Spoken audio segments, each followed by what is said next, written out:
here to disassemble the system unit. And this is Ella Marie Elagor and Maureen Angel Rose Yolong to assemble it again. First, let me introduce to you the system unit. The system unit is a basic part of a computer, but it contains the most important components. It is a box-like case that houses the electronic components that is used to process the data. It is made up of metal and plastic to ensure that the inner electronic components are free from any possible damage. First, let me introduce to you the tools in disassembling the system unit. First, we have here the Phillips head screwdriver. It's used to loosen and tighten the screws in the system unit. Then we have the soft white bristle brush. It's used to clean the accumulated dust present in the system unit. Then below here we have the anti-static mat, which is used to prevent static electricity from building up. And before we proceed, we must make sure that our hands are not wet and it is free from any static charge by rubbing our hands for 10 seconds. 10, 9, 8, 7, 6, 5, 4, 3, 2, 1. This is a good remedy since we don't have any anti-static wrist strap. The front panel is composed of many parts. It has the audio ports, it has 2 USB ports, and the most important part, which is the power on and off switch. Then we have the switch for opening and closing the tray of the ODD or the optical disk drive. Next, we have the back panel. The back panel is composed of many ports and several parts. This is the power supply fan. It's used to minimize the heat generated by the power supply. Then this is the system unit fan. It is used to minimize the heat generated by the system unit or the motherboard. Then we have here the power ports. It is the power source of the power supply. Then supposedly this is the voltage selector. The voltage selector is used to select the proper voltage for the system unit. Then we have the PS2 ports, which is intended for the mouse and the keyboard. The purple one here is intended for the mouse. And the mouse is used to input characters into the computer. Then the green one is for the keyboard, which is the mouse is used to navigate around the user interface, and the keyboard is used to input characters into the computer. By the way, the PS2 ports has 6 pins. Then we have the serial ports, which has 9 pins and is used to connect analog flash drives, joysticks, and old cameras.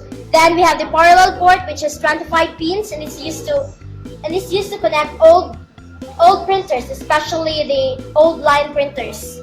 Then we have the VGA or the video graphics array port. It has 15 pins and it is used to connect analog monitors. Next, we have 4 USB ports, which is used to connect digital flash drives. Then we have the LAN port or the local area networking port. It is used to connect the computer to the local area network for file sharing and networking. Then we have the audio ports, the microphone, which is this pink one here is intended for the microphone, which is used to input sound. Then the line out, which is intended for headsets and speakers that is used to output sound, and the line in, which is intended for the playing devices or the media devices. Next, we have the video card. The video card is located in the expansion bus called the PCIe. It is used to enhance the video graphic performance of your computer. The video card is composed of 3 ports. This one here is the VGA, DVI, Digital Visual Interface. It is used to connect digital monitors. Then the VGA here, which is the same as the VGA above. Then the S-Video, which is used to connect analog televisions. Next, we have the PCI wireless card. It is used to detect Wi-Fi signals or mobile hotspots. This one here is intended for the antenna to detect signals. Now I am done introducing to you the front panel and the back panel. I am ready to open our system unit. We must lay it down.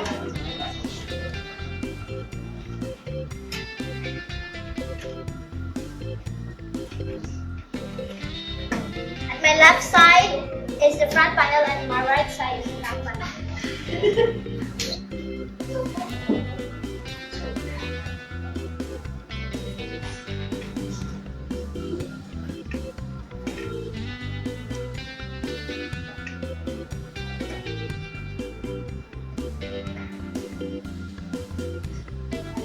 To open the system unit, we just have to push and then slide the side cover. Push and slide. And set the side cover as well. Now, we can see all the inner components of the system unit. First, I will remove the power supply. Since all its connections have been disconnected, all I have to do is to remove it. But first, I have to loosen the screws.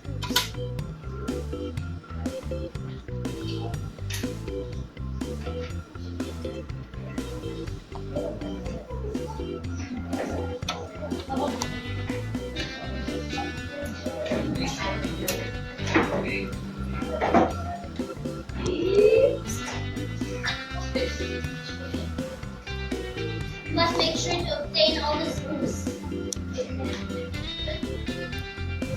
Then I am ready.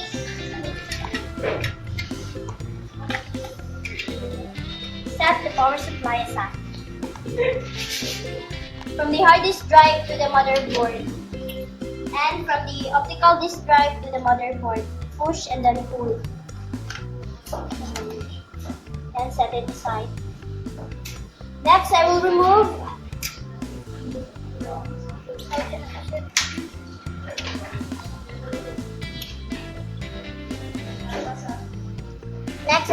the front panel connections.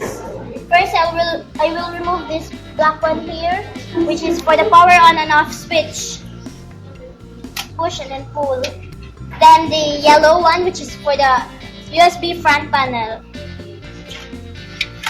Then for the thermal sensor. Then the front panel audio.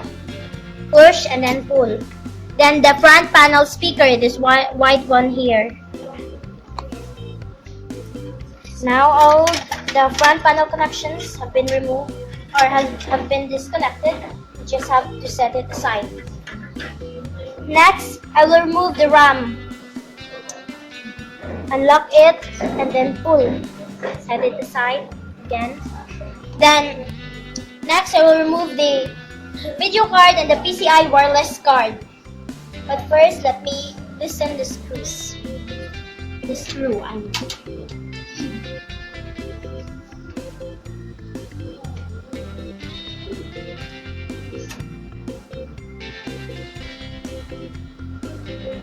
Then push the lock. I will remove the video card by using the side-by-side method. Then the PCI wireless card. Next, I will disconnect the system unit fan from the motherboard. Push and then pull. Next, I will disconnect the heatsink, the CPU fan and the heatsink from the motherboard. And I am now ready to loosen the screws to remove the CPU fan and the heatsink. By the way, the heatsink absorbs the heat from the processor and the CPU fan blows the heat away. To remove it, we'll have to loosen the screws diagonally.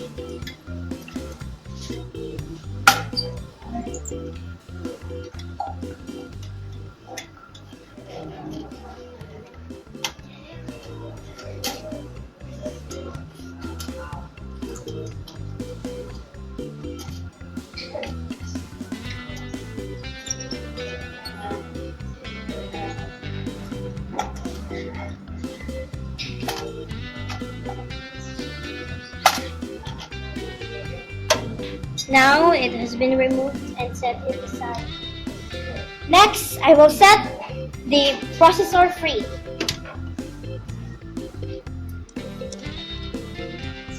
Push and then pull it. Then open the cover. Now this is our processor. Next, I will remove the CMOS battery.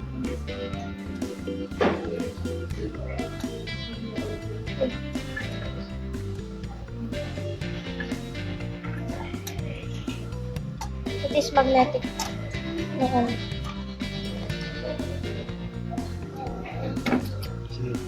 Next, I will remove the storage devices. First is the optical disk drive. To remove the optical disk drive, you'll have to push this and then slide. Then, I'll have to, lastly, I will remove the hard disk drive. Build. And then pull. The hard disk drive and the optical disk drive are now free, and all the connections have been disconnected. All the parts have been freed from its slots. Now my Marian and Ella are ready to assemble the system unit. Before starting assembling the system unit, make sure that we have the screws and the screwdrivers for installing it. So let's out first aid. But just for Dan, during the disassembling the system unit, it's just a reverse order to assemble. So, assuming that the motherboard was finished to install, the motherboard is the most essential part of a computer because it holds together many of the components, including the CPU, the memory, and many more. Next to install is the CMOS battery. CMOS battery updates the date and time of computer. If you remove this battery from its place, the date and time will go back to when it was manufactured. Install and push. Next to be installed is the processor. The processor is the brain and the heart of the computer. It is called the heart because just like the human heart pumps blood throughout the human body, it also pumps information throughout the computer. And just like how the human brain dictates the human body on what to do, the processor also instructs the computer on the calculations needed to run it. And processor is made up of a few gold particles because gold is a good conductor. In installing it, make sure to match the pins because if we don't install it back in correctly, it will malfunction. Next, we close the housing.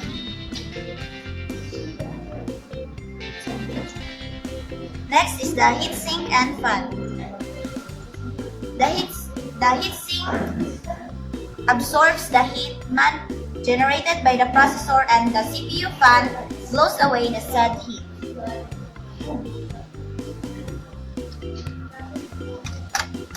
Because it was disassembled diagonally, we will install it back also in a diagonal way.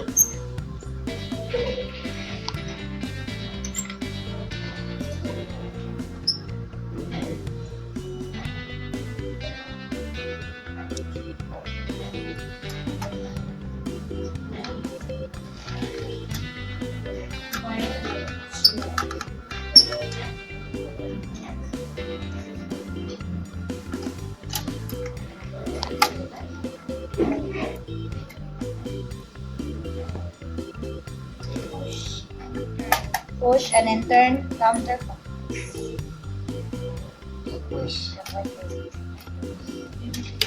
Next, we connect the cable connection that links the heatsink and fan to the motherboard.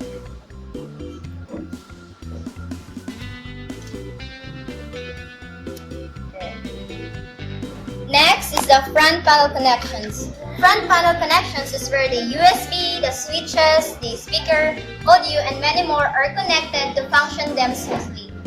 front panel connectors have their own color coding, and for the USB is color yellow. So connect it to the first USB slot.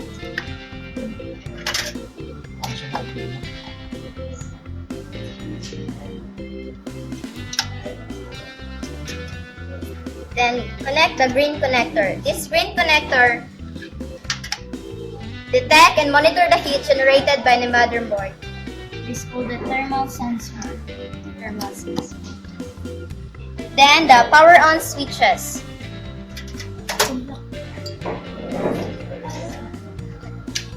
This black connector powers the computer on and off. Connect it. It's right. Then this orange connector is the front panel audio. It is where the music generated by. Yes. Then the speaker. Speaker is used for beeping. The beeping has many codes. One beep is for normal work. 4 beeps is for the CPU fan problem. 1 long and 3 short beeps is for the video graphics display problem. And 1 long and 2 short beeps is for the RAM memory problem.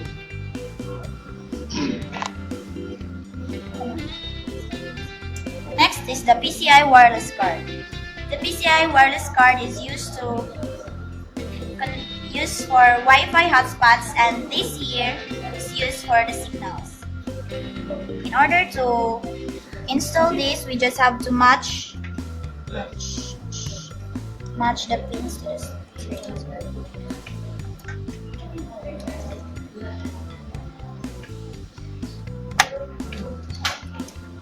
Next is the video card. Video card is used to enhance the graphic performance of the computer. It has its own fan, the RAM, the processor, and the video ports, the VGA, the DPI. To install this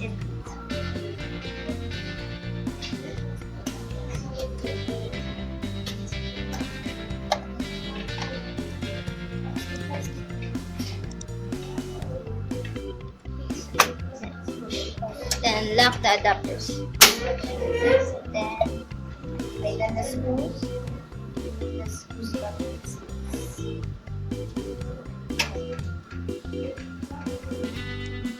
Tighten the screws clockwise.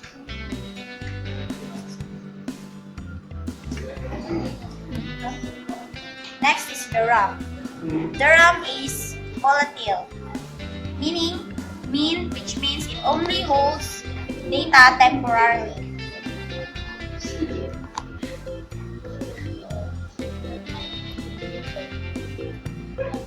It holds data on the cars. It will be erased.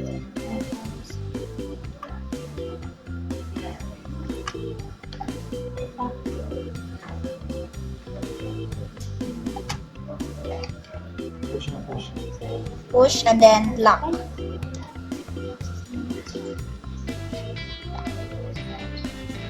Next is the hard disk drive. Hard disk drive is a permanent magnetic storage that is installed inside the system unit.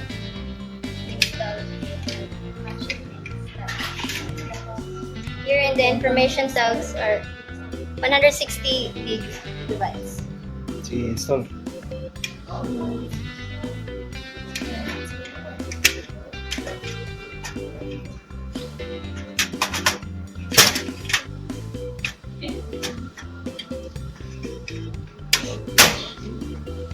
All the devices of the computer has its own information tags to identify the capacity of the devices. Then, Next is the ODD, or the optical disk drive. The optical disk drive reads different kinds of formats like CDs, DVDs, PDs, and etc. it is a storage devices that uses lasers to read data on the optical media. In installing this, we need to start from the outside.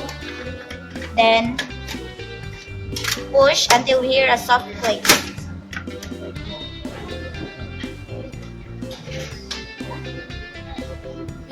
the power supply. It is the power source inside the system unit. Then where are the wires?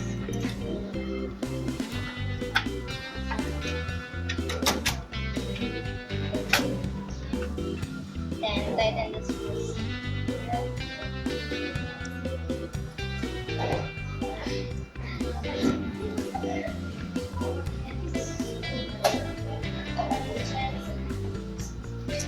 Next, we connect the cables from the power supply to the motherboard. Here we have the 24-pin cable. Then,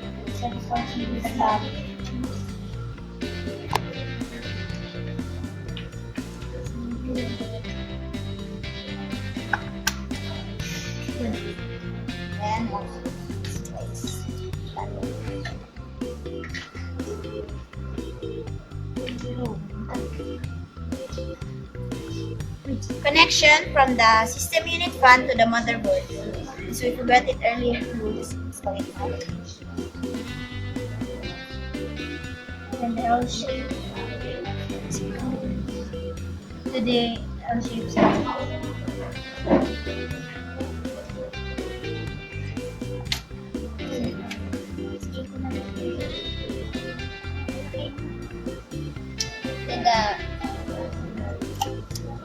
Then the power of the storage devices.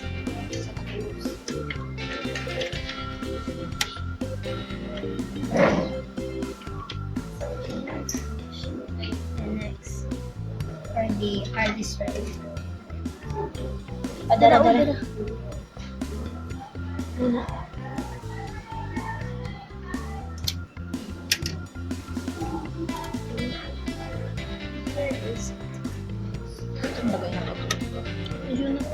Here we have the SATA cables.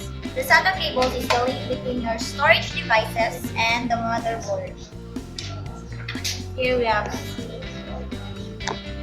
SATA 1. Connect to the SATA ports. SATA 1 is for the hard disk drive.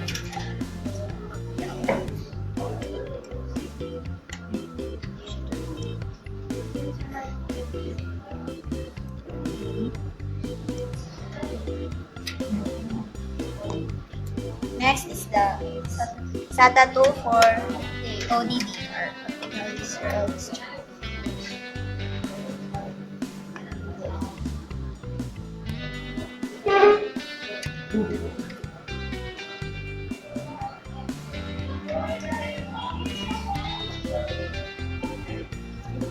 The components inside the system unit. Now, last but not the least is the side cover. The side cover protects the components inside the system unit. It's made up of metal. So to install this, we just have to, and then they tighten the screws.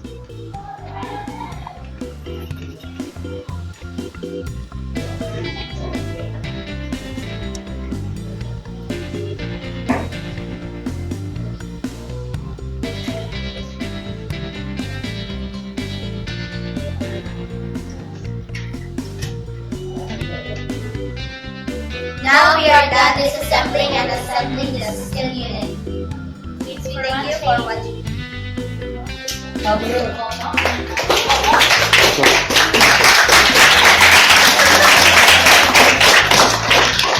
Okay.